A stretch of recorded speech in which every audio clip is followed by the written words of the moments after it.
Substance is written and directed by Coralie Fargeat.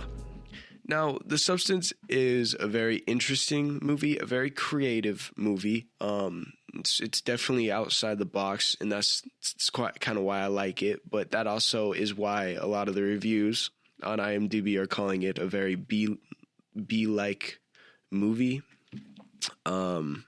which is very understandable.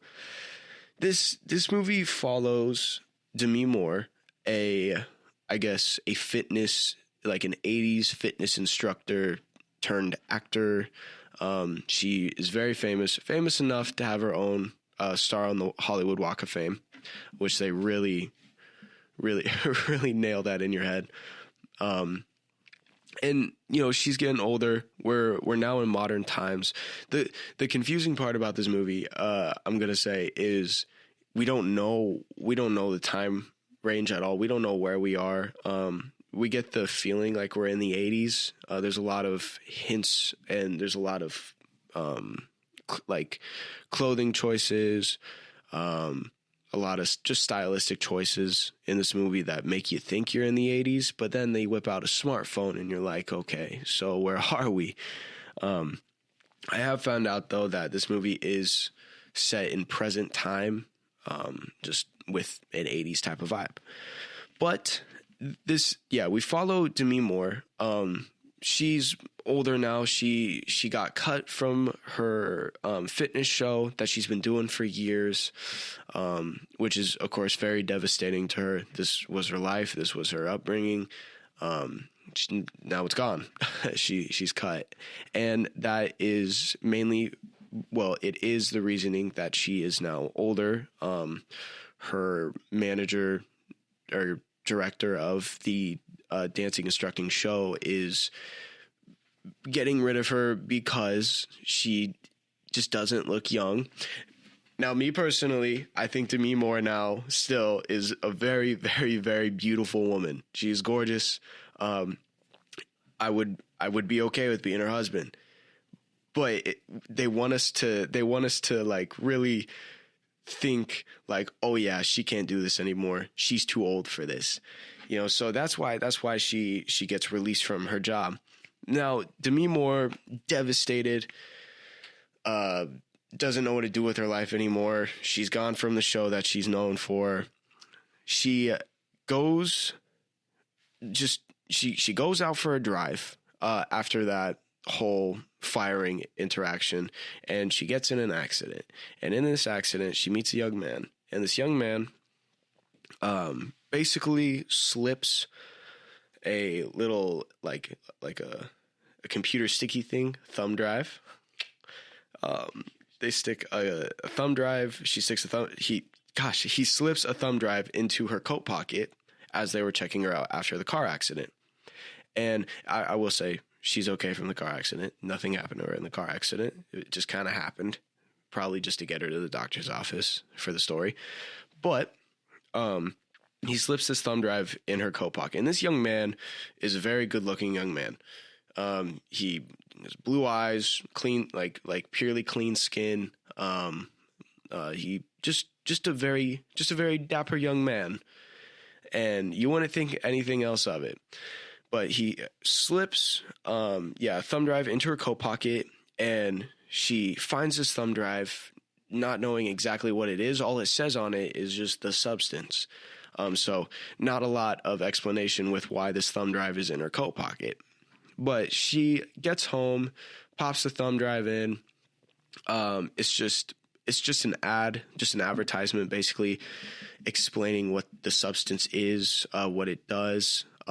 They leave out a pretty good amount in that ad, but it was just a good way to get her like brought in. And with the music they had going on in that, I would have been brought in. I mean, it would have had me hooked. I would have been hooked on the substance, but it doesn't reel her in exactly. At the first second, she ends up just throwing it away, moving on with her life, hating her life. But of course, she goes back. Something happens. She needs it again. She starts digging in the trash. She gets it. And she calls the number. She calls the number, and there's a voice. And in this movie, we don't get to know too much about the voice. We don't get to know too much about who created this substance, who's the like the people behind the operation. All I know is whoever is behind the voice of this phone, they have a voice of a god. It's pretty good. But we don't know who they are. We don't get to. It's a pretty big issue I kind of have with this movie. I understand it keeps the mystery alive, but I would be very interested to know, like, who these guys are. And I was talking to Brennan about earlier while we were watching this. I would like there to be a spinoff with maybe like some detectives just trying to figure out what the hell happened here. This is a really interesting case, and I don't know how it is in this world, because this world is very weird. There's no internet in this world, but there's smartphones. It's a very interesting world. So there's a lot of things that I don't know how they'd work, but yeah. So she calls the number. She orders the substance. And to get the substance, she has to go through an alleyway, very crusty, gross alleyway, Fent. And she gets to the door, and it's this tight garage door.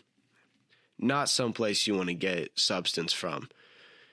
First of all, I don't recommend getting any substance from anywhere. Substance is very bad for you. Bad substance. But not a place that you would think like, oh yeah, I should probably go in here and get a drug. She does. She inevitably goes in there. She gets her package. And it's a very clean room. The room where she gets her package does not look like where she was 2 seconds ago outside. It's a very clean room. You could tell. I mean, they probably got a cleaning crew in there all the time, making it look nice. It's just a plain white room, shiny walls, shiny floors, nice lights. Everything's very organized. So it would throw one off. But she gets her package. She goes back to her house. And when she goes back to her house, she takes the substance, and that is where everything starts going wrong. It all starts unfolding. The substance is not what she thought it was. Now let me get this straight, actually. They did not falsely advertise in that advertisement at all. They did say that it will create a better you, and it'll create a younger oneself. And you just gotta switch. In the trailer, they say, hey, you just gotta switch every 7 days. Gotta listen to the rules. It's like Gremlins. If you follow the rules, everything will be fine. Nothing will go wrong. It's a thriller. It all goes wrong. But I'm going to take a break from that there, and I'm going to start talking about cast performances. The cast performances in this were amazing. Demi Moore was great. She went all out with her acting in this. There's actually a scene that is talked about all the time on TikTok and Instagram right now, and it's this scene where she's put makeup on and she is about to go out the door, but then she doesn't think she's beautiful enough, so she goes back to the bathroom and redoes her makeup, and she leaves the door again, but then she goes back and redoes her makeup because she ain't good enough, and it's just a continuous thing until she snaps. She snaps.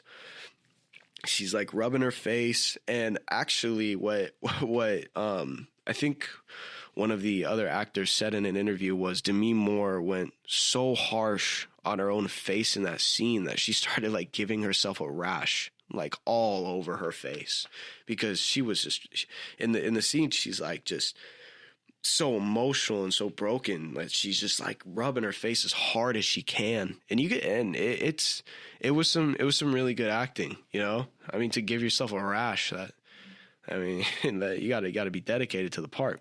And Demi Moore was in this movie. And I mean, not only Demi Moore, but her co-actress, or shall I say her better self.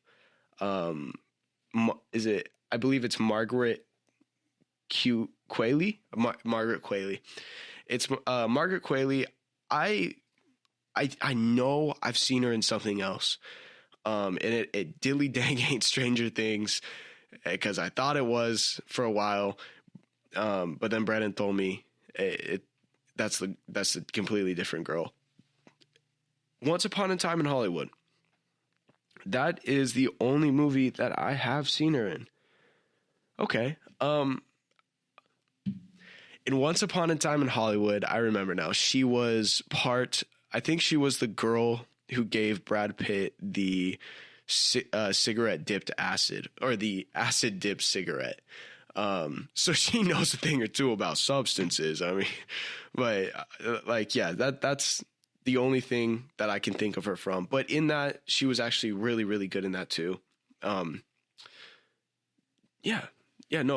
this, her performance was very phenomenal. She's a very good horror actor.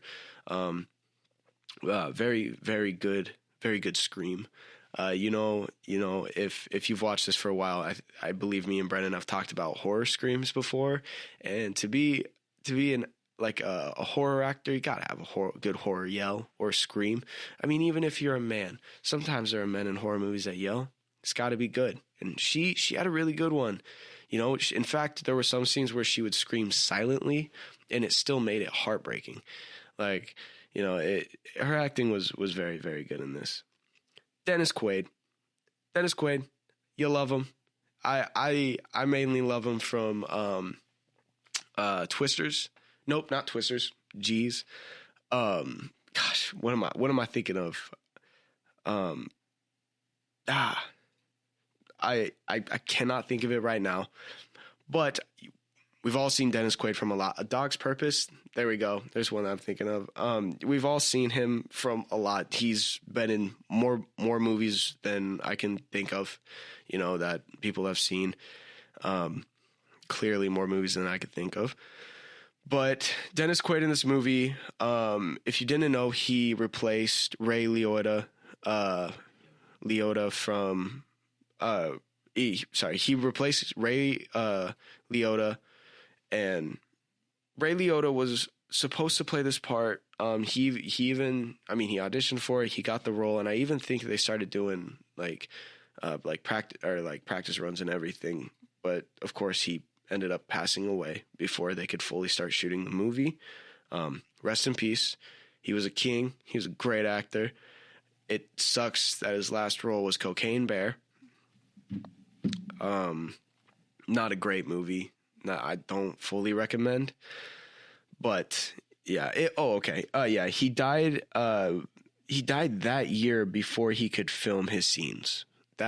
So he almost took Dennis Quaid's part, or he was going to be Dennis Quaid's part, but Dennis Quaid, of course, took over for him, and he still did great. Dennis still did phenomenal. There was a really common theme when Dennis showed up, and that was really, really extreme close-ups on Dennis Quaid. And that was just kind of to make you uncomfortable. And it really did. Most of the time, it was a close-up of his mouth while he was talking or chewing. And it was gross. But his acting in this was really good. He played a pretty good scumbag. In this movie, he's a scumbag. Of course, he fires Demi Moore because she's too old. And I mean, I guess it wouldn't be such a scumbag move if he fired her because she's getting up there in age. More or less, it's a scumbag move because of everything he said. It was pretty messed up, and he's just not a good guy in general in this. He not a good guy, but his acting was very phenomenal, and it kept me invested into the character. I'm going to talk about cinematography for a second. It's a very interesting one with this movie. There were many, as I talked about at the beginning, it's a very very creative film. There's many different stylistic choices in this. Not a lot that I like, but a lot I do like. There's a very common thing with that. If you love Kubrick, you're gonna notice them watching this movie. The director of this 100% got inspired by a decent amount of Kubrick movies, especially The Shining. And I can already name 2 scenes from it, which I will talk about in the spoiler section. But there's so many references to his shots. Like it's sometimes it would be a little frustrating because it was too close. It was too close to his original shots, and it would just be like, okay, we see what we're going for here. We're doing a little bit of a Kubrick thing. We get it, So it would get frustrating and would get annoying sometimes. But another common thing that they had were POV shots. And now, one person I know that hates POV shots is Brennan, but I'm not a too big fan of a POV shot either. It makes it feel like a body cam. It makes me think of body cam footage. Like I know it's up here, but man, it still makes me just think of body cam footage, and that ain't what I like. Now, I mean, if we're in a movie about cops, yeah, throw in some body cam footage, that's cool. But I hate POV shots. And this is a little off. This is a little tangent. I'm pretty sure they have a full POV movie with Scarlett Johansson. Yeah, no, they definitely do. I remember it now. It's just about this hitman and it's full third person or first person, and hardcore Henry. Yeah, this was a wild one, and it isn't Scarlett Johansson, but she looks pretty dang close to Scarlett Johansson. Now, this was crazy. I mean, it was just John Wick if you threw it in first person. Now, my point at the end of the day is I understand the stylistic choices of POV shots. I get it, but sometimes it just feels so like weird and video gamey. So when they would do it in this, and how they did it in this is the first POV shot that I can remember, it was like a mirror shot, and it was her looking at herself in the mirror. And me and Brennan were watching it, and we were thinking to ourselves we were talking, and we were like, okay, well, the camera isn't even following her head here. They wouldn't sync the movement of the character's head to the actual camera. So it was just a little off. POV shots, not my favorite, not everyone's favorite. It might be yours. I don't know. But in this movie, I don't feel like it worked the best. They also did like some video game character selection shots. That's what I'm going to call it. It was just like it was the character kind of spinning in a circle very slowly, doing a pose, and the camera would move up them, like doing like different angles of their body. It was kind of dumb. I did not like that at all. They would also do a very interesting thing, not interesting at all. It was really dumb. Did not fit in this movie whatsoever, at all. It's something that I can only remember happening in like old 2000s kids movies, like Snow Paws or something. It was just awful. What would happen is a certain character would fade in like God. It's just like on a book or whatever the person is holding, and they'd fade in, and it'd just be their face, and it'd be the scene of them talking from earlier or something. That was dumb. I don't know why they threw that in there. It did not feel like it fit in the movie at all. In fact, it felt completely out of the movie. Again, it felt like something from like a fantasy or something from like the early 2000s for kids. It just did not look like it should have fit. Yeah, there were just many different like flaws with the cinematography in it. And again, it was a 50-50. They would do a lot of close-up shots that I did like, though, with like certain objects. Like whenever Dennis Quaid would put out a cigarette, it was an undershot of the ashtray. Or whenever something there was like really gross and disgusting happening, it was a close-up shot, like just gross you out. And I liked that because it gave us as the watchers a sense of like insecurity and just like gross fear, you know. No, it wasn't jump scares. It makes you as the watcher just feel gross. And that's where I did like the close-up shots at times, you know. Like sometimes they would go a little excessive with it. They would continue with the close-up shot for a little too long. But that was one of the exceptions I did have for the close-up shots. Another thing is they'd also have like a heart of fire just randomly happen whenever they would switch over. And I guess I mean I can see the meaning behind it in the fact that her heart is fire. I don't know. And it just didn't make any sense. What I did like about the Heart of Fire is that it was definitely a practical effect, and I like that a lot. The fire would like swoop in a way that you could tell that they tracked it out with gasoline or lighter fluid or whatever. So that was pretty cool. Which, talking about the effects were great. I guess I don't know how much of the effects were practical and how much were CGI, but for a lot of the effects, you can tell what's practical. I mean, like all the gore, you can tell is practical. In fact, they used more blood than The Shining for this in a very dumb fashion, but still. They used more blood than The Shining than this, which is a very impressive goal to have, I guess, and it's really cool. But that shows how much practical usage they used for this film, and it was very good, except for the end. The practical effects, I feel like, started falling off towards the end. There, a lot of stuff with this movie is fantastic until the end, until maybe 30 minutes towards the ending of the film. It's all great, you know.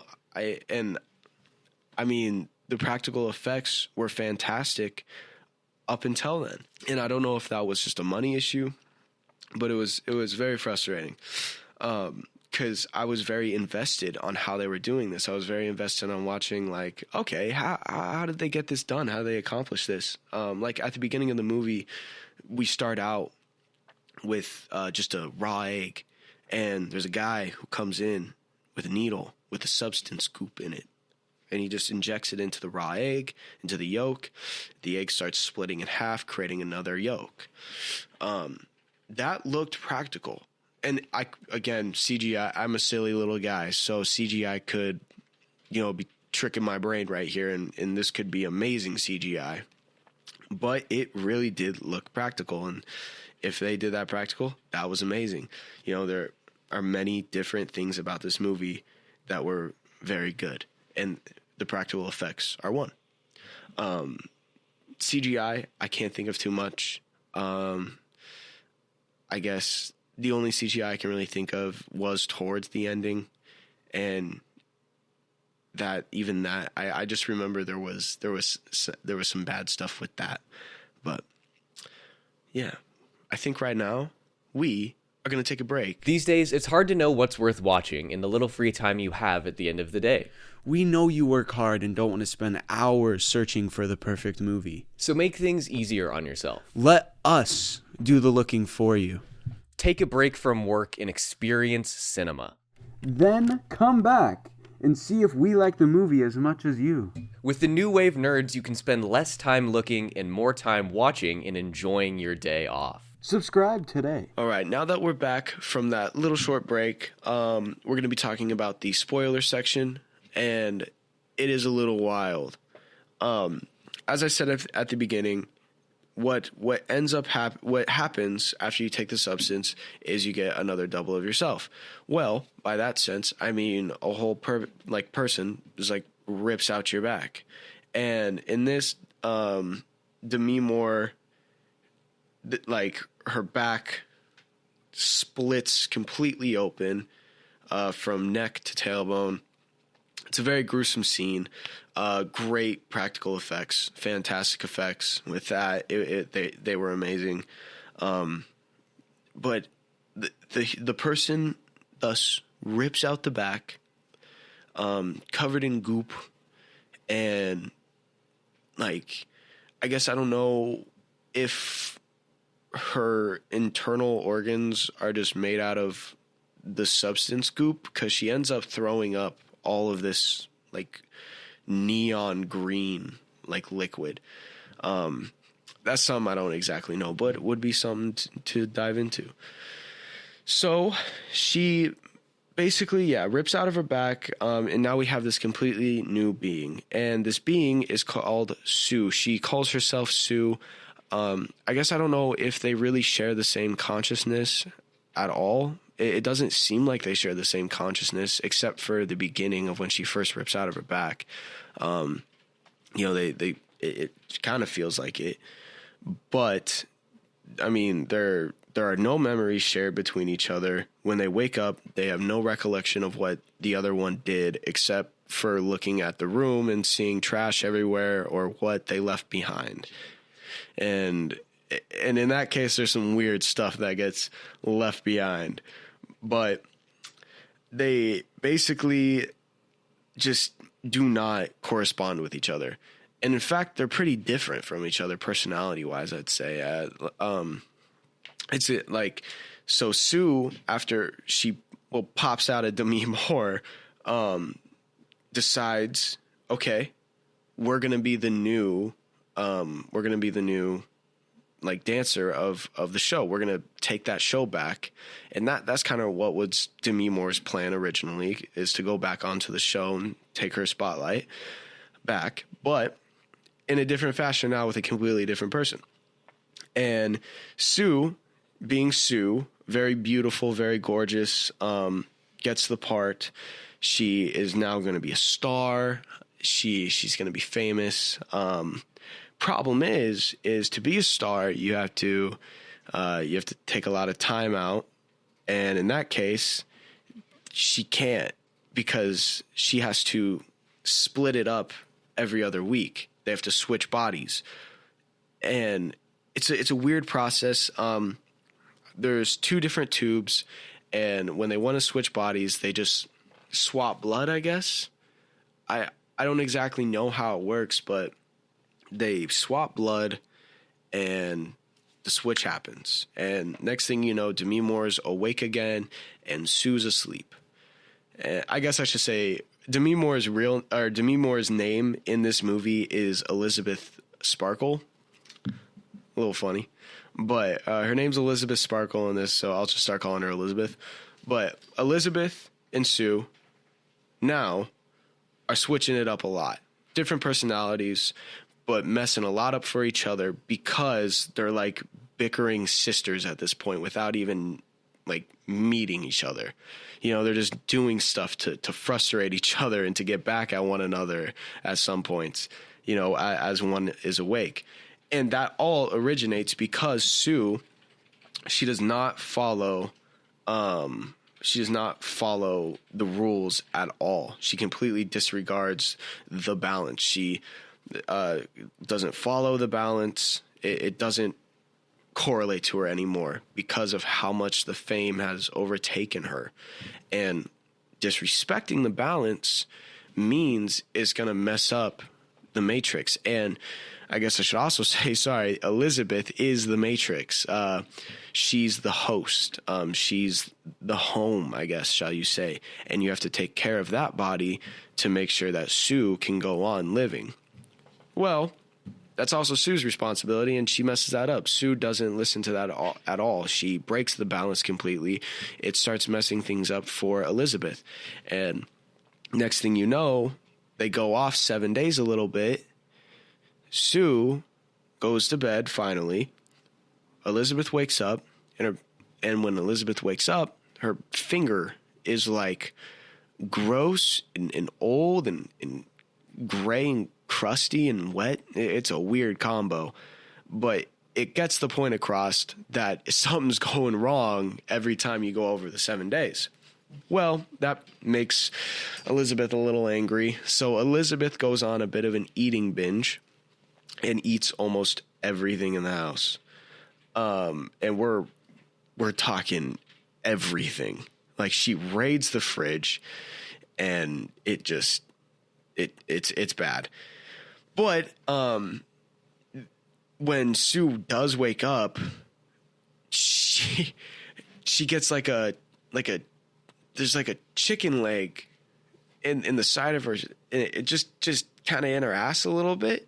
Sorry for my language. But there's like a chicken leg in her body, and it messes up the choreography of the show. So they have to stop the show. And she runs to the back. She doesn't know what this massive bump is. You guys know now it's a chicken leg. But she doesn't know what this massive bump is.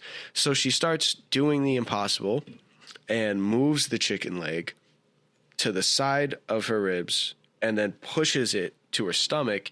And then she reaches in her belly button and pulls the chicken leg out. And, you know, it's not like it's a eaten chicken leg, and it's just like a chicken leg bone. It's a fully cooked chicken leg, fully preserved too. It looked good. Like, call me fat, but it looked good. Now, I'm just saying it was a very weird scene. She pulls a whole chicken leg out of her stomach, and that is because Elisabeth binged ate the entire night. It was a very fun scene. And then when Sue wakes up again, or Sue goes back to sleep, of course, Elisabeth wakes up. Sue disobeyed everything again. She went on way longer than she was supposed to now to get revenge, because Elisabeth messed up the house with food. She overate. It kind of messed up Sue a little bit. Now Sue goes over the days. Completely goes over the days. We're talking 3 months at this point. And at this point, Sue has been offered to host one of the biggest shows of the year. And that is the New Year's Eve special. And in this New Year's Eve special, I'm assuming it's kind of like, you know, like the ball dropper or something. It's a very, very big event. Everyone freaks out about it. Everyone's excited for it. Around, like, I'm pretty sure they said like 50 million views. So it's something that you'd be pretty excited about if you're going to host it. Now, Sue knows that around the time of when it's supposed to happen, she's going to be out. You know, and she knew that, but she disobeyed it. So now we're at this scenario of, will Sue make it to the show, or will she run out of fluid, and will she run out of just everything? Also should mention, for Sue to survive, she needs some type of balance, which is this fluid that she gets out of Elisabeth's back. And again, very gross sequence, very good practical effects, but she like starts stealing all this fluid. She goes over the 7-day mark.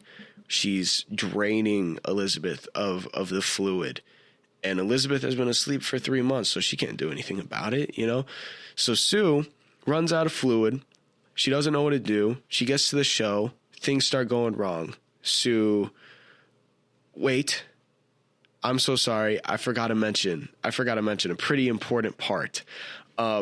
Sue, after Sue does what she does, Elisabeth wakes up. She's worse than she was way before. At this point, she's like the Hunchback of Notre Dame. She is gross. Her back is all puffed out, and she looks like Gollum. It's gross. Not as gross as the last scene, but it's gross. And well, she decides that I'm going to end it. I'm going to kill Sue. I'm going to terminate her. And she calls the number, asks for the termination, fluid, which is black. And she pulls Sue out to the living room with some extremely incredible random strength, and she's running down the hallway with Sue in her hand. And when they get to the living room, Elisabeth hesitates, but she injects it into her, and she slowly injects it into Sue's heart, and she stops because she realizes how important Sue is to her. And this is kind of where you realize how much representation of this movie is just drug addiction. You know, like she's trying to stop, but then she can't because she can't live without it. You know, like I mean, just like any other drug. You know, if you just can't live without the drug. That's what they think. So that's what Elisabeth does. Like she stops the termination process because she can't live without Sue. And well, she's already gone like almost halfway. She's over halfway done with the termination. So Sue's probably going to die. But what she does is she switches over. She grabs the blood tube thingies and switches their blood really fast as she's terminated. So that's why I'm assuming this happens. But they both are awake. Sue wakes up and Elisabeth does not pass out. She's supposed to fall asleep. She doesn't. They both are awake. They're seeing each other, both alive, fully conversational, like just ready to move at any moment, you know, which they have not seen from one another at all. And it's a very scary experience for both of them. But Sue sees the termination needle and realizes what Elisabeth was trying to do to her. She goes into a rage and tries to kill Elisabeth, and they get into this whole fight. Well, Elisabeth runs to the bathroom, and Sue just starts smashing her head against a mirror, and we're talking just over and over and over again. There was no chance. And Elisabeth falls, you know, she starts crawling to the living room, and before she gets to the living room fully, she's like in the doorway of the living room, and she stands up really quick and looks at Sue. And I don't know why the director thought this would be a good idea at all. I don't know where she thought this would make any sense, but Sue gains like some Superman strength and just kicks Elisabeth across the room, like fully kicks her across the room. Wire work, you can tell it was wire work. It was some bad wire work. This is where the movie starts completely falling apart. This is that 30-minute mark where I'm just like, okay, this is redonkulous. This is getting a little silly, you know. But eventually Sue does kill Elisabeth. She realizes what she's done. She's very emotional about it. Now, Sue, back to what we were talking about. Sue is going to the New Year's Eve show and she just killed her other half. So a lot of things are going wrong now. I mean, her teeth are falling out. Her nails are ripping off, you know, her ear falls off in the elevator. And she eventually decides, all right, I got to fix this. I'm just going to make another version of myself. So she runs back home, all the way back home in high heels, which I assume is very hard. I've heard from ladies it's very hard to run in high heels. So she sprints all the way back to her house in high heels, which was already baffling me. And when she gets home, she gets the activator fluid, which is only supposed to be used once. You're only supposed to use it the one time. And that's it. She doesn't listen. So she replicates herself. And if you think about it, she is already a replication. So what is there to replicate? There's nothing, because she's not a real being. She wasn't born like she was made. Well, I mean, I guess that counteracts my point of she wasn't born. But, you know, she was like just created in a span of a second and built together and ripped out of somebody, you know? So if she tries to replicate herself, it's going to look interesting. And she does. And what happens is we get this beautiful, beautiful monster. I mean, it's like it's like a mix of the Elephant Man with Jabba the Hutt, with Demi Moore's face on her back. You know, it's a weird, hot pile of grossness. And that's the replicated Sue. I guess, shall I say, that's the replicated Sue and Elisabeth. It's a combination of both of them, just as this gross monster.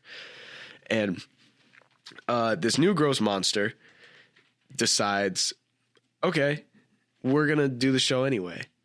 So the monster, or shall I call it Monstero, what was it? I think in the movie they called it Monstero Elizasu, or Sue Elisabeth. It's something silly. But point is, the monster, she goes to the show, and somehow no one notices that this isn't Sue. Everyone's like, "Oh my God, Sue, you made it. You look so beautiful." The doorman literally is like, "Where were you? You're late." It's just this monster with like a cutout picture of Elisabeth Sparkle's face on it. And that part was ridiculous. Like, I mean, anybody would have realized that, you know? So she's allowed in somehow. She goes up to the stage. They play that iconic song. I don't know exactly what it's called, but I'm going to sing it for you. Dun, dun, dun, dun, dun, dun. There you go. That song. Everyone knows that song. Song's iconic. There we go. Thus spake Zarathustra. So that is the song. And yeah, I butchered that more than ever. But it was a very weird song to play during that time. I didn't expect it when I first watched it. Didn't expect it the second time when I watched it, but I expected it the third time I watched it.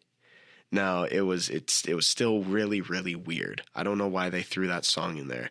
But Elisabeth gets up to the microphone, you know, she's just standing there as this big old meaty monster. It's gross.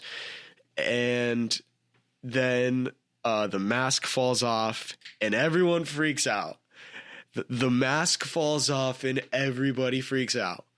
What? Listen, I don't know why no one was shocked or freaking out before the mask fell off. I mean, maybe like some people were thinking like, oh yeah, this is not Elisabeth, but no one was freaking out, like calling her a monster. The second the mask though fell off, everybody started calling her a monster. Everybody started standing up, doing the classic Frankenstein monster. Set her on fire. Well, they said shoot her, but shoot her, kill the monster. You know, that kind of stuff. And that's kind of that was a pretty cool nod to Frankenstein. But this is where the movie gets like really, really, really, really ridiculous. This is where that thing I said earlier that they used more blood than The Shining in. This is what I'm talking about, and this is what I mean how they did it in a really dumb fashion. Shining at least did it where it made sense. This didn't make any sense at all whatsoever. Elisabeth, or shall I say Monstero Elizasu, her arm falls off, and she starts spraying blood into the audience. We're talking buckets and buckets of blood, and it doesn't stop for, I think this, like the blood spraying went on for a total of maybe 10 minutes, maybe longer, because she starts doing it down the hallway too. And it just didn't make any sense how someone could have so much blood. That's, you know, that it was weird. They also threw like a rock song over it, which didn't work with the movie at all. You know, it felt like a Slipknot video. It just didn't work. But Eliza she's walking down the streets of Hollywood now, freaking out, crying, of course, because, well, she was just emotionally bashed, and she did try and get killed by everybody there. She's running down the streets, and her leg happens to just break off, and she falls, and in a very, very B-level explosion, Eliza Sue is no more. Eliza Sue blows up, and it's just a huge pile of meat. But in the midst of the meat, one thing remains, and that is Elisabeth Sparkle's face. Because as I said, Elisabeth Sparkle, her face was on the back of this monster. Now, this meat Elisabeth face crawls or skedaddles. I don't know. It was I don't know. It somehow manages to, this face somehow manages to slide over to Elisabeth Sparkle's Hollywood Star Walk of Fame, which is what we start out with in the movie, is the Hollywood Star Walk of Fame after the egg, of course. But the face inevitably just hangs out on the star, looking at the stars, looking at the palm trees in the sky, and then evaporates. Just evaporates. And it's just a big old pile of goop now. And it just gets like mopped up real fast at the end. They just mop it up. So, this was a wild one. This was a very interesting movie. It was fun to watch. I'm happy I got to watch it. The trailer for it was phenomenal. The editing for the trailer was great. The marketing for this movie was really good. They had some really good marketing tactics for TikTok and Instagram. That's kind of what brought me into it. But it was fun. They had very good creative decisions in this film. Very good acting. I will watch it again. Maybe just for fun. It's a movie that I probably will go back to at some point. There were just a lot of flaws with it too. As every movie has, there's going to be a lot of flaws with it. All right, so I think that we'll call it. Give us a like down below and subscribe for more nerd content like this. And so you guys really, really know when we post a new video, hit that little bell. Hit that just a little ding. I don't know if it makes noise, but if it does, hit that little ding. Turn notifications on so that way you could hear my lovely voice every time you listen, and you could hear Brennan's lovely voice every time you listen. But yeah, thank you for watching.